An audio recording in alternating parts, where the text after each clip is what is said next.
Wigwusan Nitampag as Katasquamson, Nutuis Neesu Wushuwunoag to Federation of Aboriginal Nations of the Americas, Wuni Mosquito. Good day, friends. How are you doing? Two Hawks from the Federation of Aboriginal Nations of the Americas. Good medicine to you all. I know it's been quite some time since I last came on here and did a little video. Mainly because we've had much more qualified and quality videography work being done by War Turtle. So I want to send a shout out to him and say Katapatush Nimat for the fantastic work he's been doing. But as you all know, over these several years, I've come on periodically whenever it just seems like there's some issues out there that need to be addressed and clarified in the hopes that we can provide a little bit more clarity and understanding for those out there who are maybe just coming into this information and perhaps being a little bit misled or misunderstanding how elements are actually at play as it relates to American Indians here in this United States of America. So today, I want to discuss three elements because there really seems to be some misunderstanding and misinformation out there as it relates to these three. And it has people sounding kind of crazy, in my opinion. It definitely looking like they don't quite know what they're speaking about. And those three elements I want to discuss are nationality as opposed to status, as opposed to race. Nationality versus status versus race. And it's very important that you understand the difference between these because they can't be used interchangeably. And that's what we see a lot going on. People utilizing these terms interchangeably to really push an agenda that's just not truthful. It's just not truthful. So let's start. I always like to go with the Black's Law definitions, second edition, simply because you can find it online and look it up. Try to make these things as accessible as possible to those out there who want to dig into them and look it up for yourself. We always encourage you all to look up for this information for yourself to be properly informed. But the first term is nationality. And it's defined as that quality or character which arises from the fact of a person's belonging to a nation or state. So it arises from belonging to a nation or a state. You don't have nationality unless you belong to a nation or a state, and you're not a national of that nation or state unless you belong to it. Nationality determines the political status of the individual, especially with reference to allegiance. While I don't know what that says. While domicile determines his civil status. Nationality arises either by birth or by naturalization. So nationality pertains to one's pretty much relationship with a state or a nation. That's where nationality comes from. And then it can arise by either birth or naturalization. Now notice, it said nothing about race in there, right? You didn't hear anything about race in relation to one's nationality or status, which means it's going to have nothing to do with one's phenotype. Nationality has nothing to do with one's phenotype or race. And I want to be clear on that because one of the things that they did mention in that definition is status. So nationality is that quality or character which arises from the fact of a person's belonging to a nation or state. Nationality determines the political status of the individual, especially with reference to allegiance, while domicile determines his civil status. So there's two elements of status there, political status and civil status. Your domicile determines your civil status. Your nationality determines a political status. So naturally, we should ask, well, what is status? And you can look this up. Once again, Black's Law, second edition. The status of a person is his legal position or condition. There are certain rights and duties with certain capacities and incapacities to take rights and incur duties by which persons, as subjects of law, are variously determined to certain classes. The rights, duties, capacities, or incapacities which determine a given person to any of these classes constitute a condition or status with which the person is invested. So status is a person's legal position or condition. Now, once again, no mention of race. And there's two statuses that seem to be being tossed around, but they're thrown into this race sort of position, and they really shouldn't be. But before we get to them, let's just take a look at the definition of race. And a race is a tribe, people, or nation belonging or supposed to belong to the same stock or lineage. So when you start talking race, you're talking belonging or supposed to belong to the same stock or lineage. And this can be a tribe, people, or nation. Now, that's different from status and different from nationality. Remember, nationality is the quality or character which arises from the fact of a person's belonging to a nation or state. So, your nation or your state, that determines your nationality, your relationship with it. And your status is your legal position or condition within that nation or state or in relation to that nation or state. Whereas your race is where you're supposed to belong pertaining to your lineage. Now, here's the crazy thing, right? You can have people who have the same lineage who are part of different nations, have different nationalities, right? You've heard of the term dual national. So I and my brother, he could be a dual national of Mexico and the U.S. I could just be here in the U.S.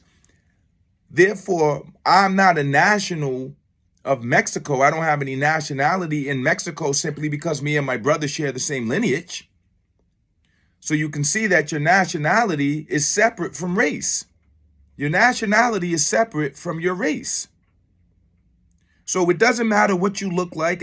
Your nationality is not determined by your race. Race is by belonging or supposed belonging of lineage or stock, where nationality is in relation to the state or the nation itself, and your relationship with that. And then your status is determined by your relationship with your nation or state. But race is by lineage, and you can be of a similar race or of the same race, quote unquote, but have a different nationality and a different status. Does that make sense to everyone? Your race does not necessarily determine your nationality or status. And your nationality and status is not necessarily related to your race. So that's why you can have a lot of black folk, the black race, who have all of these different nationalities, right? Nigerian, Ghanaian, Liberian, Malian, I don't know if I'm saying that right, but then Jamaican, so nationality is something separate from race. That's the point that I'm trying to make. Nationality is something separate from race. And your nationality will determine your status, which is your legal position or condition. Now, let's look at two statuses under U.S. law that relate to American Indians, to Indians. First is American Indian, or an Indian, which is an aboriginal inhabitant of the Americas. And then a Native American, which is a natural-born subject or citizen of America. Those are two statuses. Notice, nothing to do with race. You didn't hear race in there at all. So the point that I'm making is when you hear people saying, oh, I'm an American Indian because the American Indians are Negroes. American Indian is a status. Morton versus Mancari, 1974. It's a status. It's not a race. Negro is a race. Negro is a race. It's not a status. Well, it is a status too, because a Negro had a certain status underneath U.S. law, but it's a race. It's supposed to be people from Africa. That's what a Negro is. People from Africa are supposed to belong to the same stock or lineage of people from Africa. Now, notice, nothing to do with nationality, right? Because you could be a Negro and be from Nigeria, but you could be a Negro and be from Ghana. You have separate nationalities, but you're all considered the same race of Negro. And then when you come into the U.S. system, that Negro is going to put you in a certain status. You know, in the Constitution, Negroes weren't considered part of the 3/5 of a person underneath the U.S. Constitution. So bringing it back, American Indian and Native American are political statuses in U.S. law. Now, I want to get this clear because there's been so much miscommunication and misinformation out there when it comes to these terms Native American and American Indian. Remember, it has nothing to do with race. It has nothing to do with race. It's a political status. And certain nationalities are going to be American Indian. They're going to have that status in law. And that nationality is not going to be Negro because they're not assumed to be from Africa. An American Indian is assumed to be an Aboriginal inhabitant of the Americas. So my people, Nahegans, Pokanokets, Lenapes, Scudores, and Wokans, Tainos, the member nations of FANA, these nations that you see, Kiskiaks, underneath and engaged with FANA, they are going to be considered American Indians. That's going to be their status because they're from Aboriginal inhabitants of these lands. A Negro is going to be considered from Africa. So they're going to have a different political status over here in these lands in the U.S. So what is a Native American then? And when you look at the definition, it's this: a natural born subject or citizen of America. Now let me blow everyone's mind for a moment. Every American Indian is a Native American, but not every Native American is an American Indian. Now, why do I say that? Well, the Snyder Act of 1924, the Indian Citizenship Act, in which the U.S. conferred citizenship on all Indians, so long as it didn't interfere with their rights to tribal property. You can look this up in 8 U.S.C. 1401B. Every Indian now is a Native American because they've been given citizenship. That's what the birth certificates come in, all of those sorts of things that everyone talks about. Every American Indian is a Native American, a natural born subject or citizen of America. Been born since 24. However, every Native American is not necessarily an Indian because a Native American is just a natural born subject or citizen of America. And this is the part, because I've actually had some people, and it's really strange to me, try to bring this up to me when we were the ones, from my understanding, who popularized and put the information out there. The first Native Americans were Europeans, Englishmen, who were fighting against Irishmen. Didn't want the Irish coming and taking away the rights that they had. And they also didn't consider the Indians to be Native Americans. So it was a political party, a political status. You see what I'm saying? From the very beginning. Native American was a political status from the very beginning, and it excluded Negroes and it excluded Indians. So being a Native American has nothing to do with phenotype because the first Native Americans were not quote-unquote Mongoloids. They were Englishmen who were saying that they're naturally born in this land that they're calling America. Therefore, they should have certain rights that the Irish immigrants shouldn't have, that the Indians shouldn't have, and that the Negroes shouldn't have.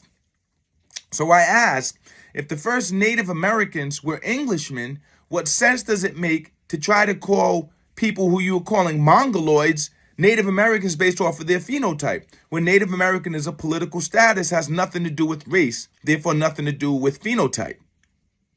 It shouldn't make any sense. It shouldn't make any sense whatsoever, and people really need to stop doing that, saying that you're a Native American because of how you look. Every Indian is a Native American at this point because we all have U.S. citizenship. And here's the other thing. A nation has the right to confer citizenship on whoever it wants to. That's a part of sovereignty. So in the same notion that a tribe can say, well, this person is a national of our nation or a member of our tribe, the U.S. can say, well, we're giving citizenship to Indians. The same way they can say we're giving citizenship to people from France. We're giving citizenship. Every nation has its rights to determine its own citizenship and privileges and rights that go along with it. So the argument that, well, the U.S. didn't have any right, they most certainly have every right to give citizenship to whoever they want to give. And what they did was they made sure to toe the line by putting the line at not interfering with tribal property. But the point being that every Indian now, because of the Snyder Act, the Indian Citizenship Act, is a Native American. Every Indian now is a Native American, but not every Native American is an Indian. Now, when you talk about this American Indian status, it's an Aboriginal inhabitant of one of the nations that were here in the Americas first. So, therefore, to have the political status of being an Indian, you have to be tied to an actual nation. There's none of this generic, I'm Indian because I have Negro phenotype. That sounds insane. It sounds insane. I'm an Indian because the real Indians and Negroes sounds insane. Negroes are from Africa.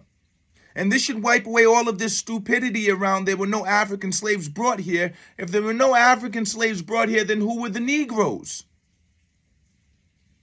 And how were Indians being misclassified to Negroes if there were never any Negroes?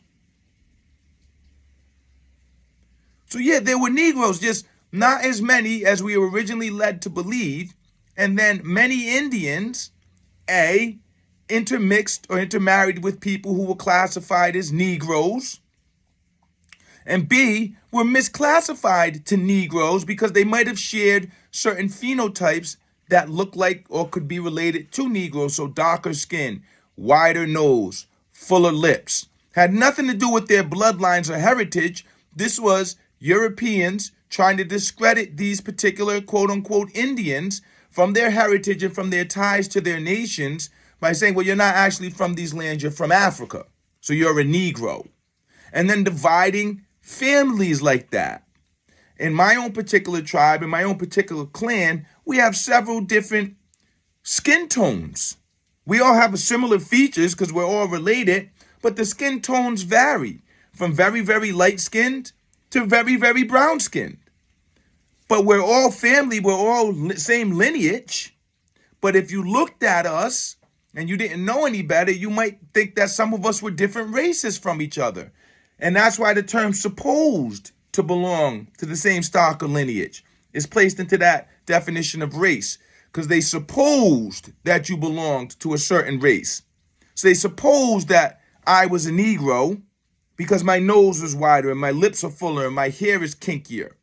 But then they might suppose that my daughter is a European because her skin is lighter. So this is all based in race. However, the nationality that we all have in my family is Meshapag Nahigansett. That's our nationality. Well, that's our tribe, or Nanhignuk. That's our nationality, which is traditional way of saying Narragansett, Nanhignuk. Even more traditional, Nahigansett. So I say all that to say that the race and the nationality are separate things. And you have to stop conflating them. You have to stop calling people Native Americans because you think they have Asian features. Because there are Asians who are not going to necessarily be Indians or Native Americans, right? They might have naturalized over here. They might be U.S. citizens, but not Native Americans, right? You see what I'm saying? And then you're going to have individuals who, you look at the situation that was going on with a number of people that have been out there who have been found to not actually have any Indian blood in them, like Buffy St. Marie and Liz Hoover, who they were assumed to be of the Indian race because of the supposed characteristics that they have. And then when you get into their actual lineage and bloodline, you find that they don't have any blood ties to any Indian nations. So this phenotype thing has to stop. We have to stop even entertaining that foolishness unless we're talking about specific tribes and specific characteristics of those tribes and those tribal nations. For example, Narragansetts are known to be slender and tall, or some shorter and stockier. And then you have a mix. But you can usually, if you ever come to the Narragansett Indian tribe powwow, you will see the sort of body structure and phenotypical characteristics of Narragansett, because there's a whole bunch of us down there. My wife, the first time we went down to the powwow together down there, she was like, oh, okay, because she could see now what a Narragansett looked like, because there were so many of us around, and ranging in skin tone, because we're a mixed people up here at this point. But there's just certain characteristics like, oh, okay, that's a Narragansett right there. She was like, oh, okay, I see. Yeah, you look a lot like your people. And the same thing when you get around lots of different people. When you get around their people, you start to see certain characteristics that will relate them to that particular nation or tribe. But you shouldn't be applying that broadly or generally to whole groups of people, as the Europeans did. And we shouldn't be doing it today to discredit people from being indigenous. If there was a nation that was here before Europeans started colonizing, they're considered Indians, no matter what their phenotype looks like. No matter what their phenotype looks like. And also, having admixture doesn't discredit you from your nation. Because remember, your nation is the quality of character which arises from the fact of a person's belonging to a nation or state. So it has nothing to do with one's supposed lineage. It's about the relationship one has with that nation. So I have African heritage that goes back to when Africans were being brought over here to Rhode Island and were marrying into Narragansett lines. That's what happened going back with the Watson line. We had a woman and a man who were African slaves, and their granddaughter married a Watson and was brought into the family. And then their children were treated like Narragansetts, and their children married other Narragansetts. But yeah, the African heritage is there, but it doesn't discredit me from being a Narragansett. That's a European mindset. That's the one drop rule mindset. If you've got one drop of African blood, you're an African. That's foolishness, especially here in my own lands. I'm somehow not from my own lands because one person married in. And then my father's people are from Georgia. So they're not Narragansetts. But I'm still a Narragansett. I'm here in Narragansett territory. My bloodlines go back. So your nationality has nothing to do with your phenotype. That's foolishness. And anyone pushing that, anyone trying to discredit someone else based upon that, they're really ignorant and they're really disrespectful. And that goes for all sides of the argument. For the people arguing that Negroes are the real Indians, for the people arguing that everyone who looks like a Negro is from Africa, from everyone, anyone who's pushing phenotype on a broad generic scale, instead of addressing people's actual blood ties to specific nations, is a fool at this point. Because there's so much information out here that at this point you're just stuck on what you want to believe, and we don't respect that. We don't respect that. I've used this term a lot. Traditional, quote-unquote, Indians don't respect that. And I've met some really traditional Indians from all different nations who have different looking phenotypes, different skin tones, but they know who their bloodlines are. They have their culture and their traditions, and they adhere to them. They don't do this colonial nonsense that everyone's caught up in, such as trying to discredit people because they don't look the way you think you look. And the other foolishness, right? Because I've had people do this, tell me that my ancestors, because they had more of, I guess, stereotypical look, are more related to them than they are to me because they think they look more like them. And this was an individual whose people were from Mexico. And I said, how on earth would you be more related to my people here in Rhode Island that I could trace my lineage back when you're from Mexico? Well, I look like, man, just shut up. Just shut up. I look like. Listen to that stupidity. I look like. If you start off that you're something because you look like you're a fool.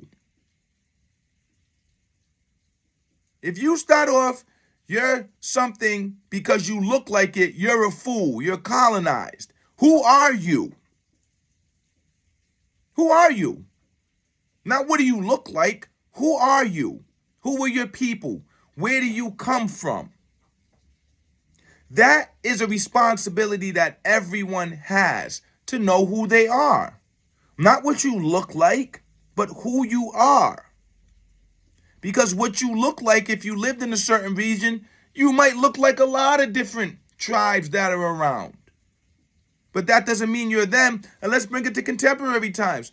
A lot of folk look the same, living in the same city, but then they're in different gangs or different cliques.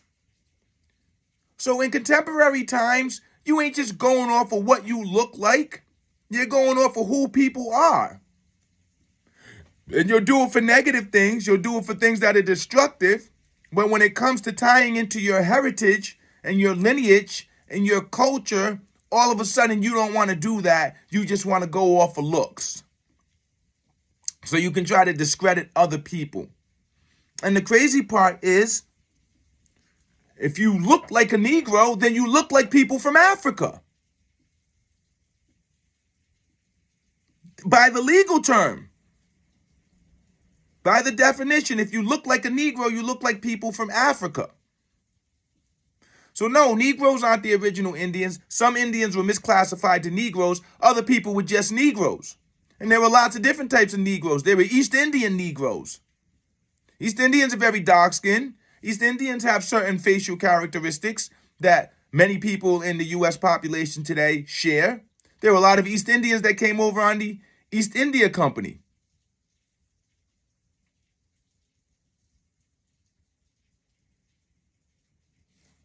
There were a lot of Europeans that came over here that had Negro features. There were a lot of Atlantic Creoles that came over here that had Negro features. They all don't have the same nationality, though, and they all didn't have the same status when they got here. The Moors had Negro features, did they not? A lot of Moors. A lot of Moors had Negro features. And then guess what? Especially with my people up here in the Northeast, a lot of us had features that Europeans related to more. A lot of us were very light-skinned when Europeans arrived here. I've gotten into arguments with, I remember one person told me they saw a picture of my grandmother. She obviously had European admixture. My grandma doesn't have any European admixture. She's a Narragansett. We just have range in skin tone from very light-skinned, like quote-unquote Europeans, to very tawny. That's what Verrazano said in 1524 when he wrote about us. So we range in skin tone, and some people might look at that skin tone range and say, oh, well, they're mixed with this. And no, they're just Narragansetts. And on the other hand, yes, some of them are mixed. But it really has nothing to do with our nationality. Our nationality is which nation we're from. And it doesn't matter what your skin tone is. It doesn't matter how kinky your hair is. It doesn't matter how full your nose or lips are. In my people's way, if you're a Narragansett, you're a Narragansett. So what are you doing for your nation? What are you doing for your people?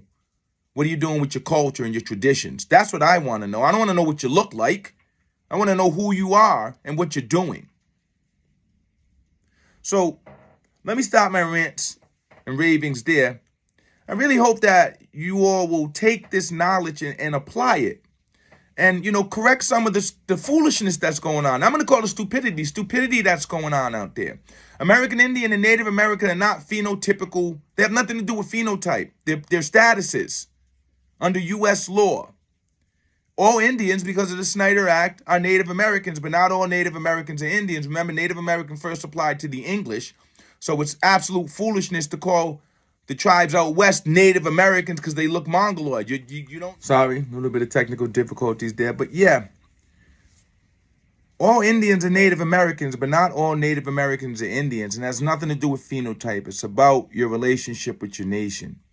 So no one should be using this generic term Indian and then trying to discredit other people as Native Americans, especially if you don't know who you are. If you don't know who you are and you haven't tied yourself to a particular nation, and then if you haven't formalized relationships with that nation, you're just an American, a Native American.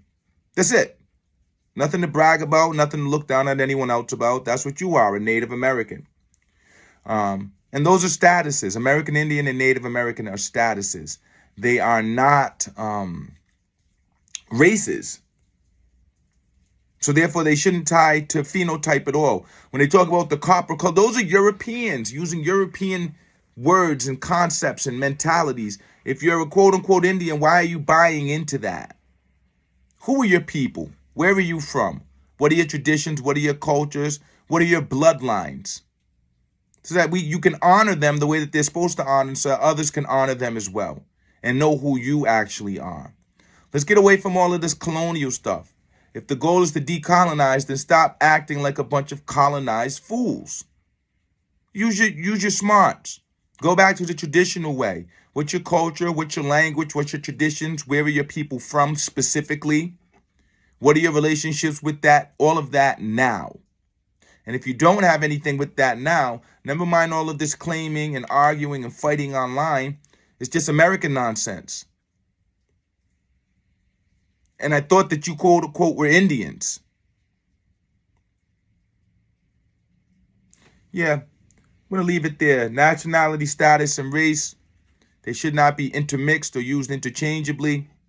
We should not be promoting racial or racist or stereotypical or discriminatory mindsets based upon what we think other people look like. That's a completely Euro-colonial mindset. And we should educate ourselves and most importantly be looking to get back to our culture, our traditions, and our ways and our people. So Katapatus Wujitusuta, thank you for listening to me. Hope that this video provides some more guidance and perspective on all of this quote-unquote Indian stuff. And Peace Ganache, I hope to see you all soon. I hope.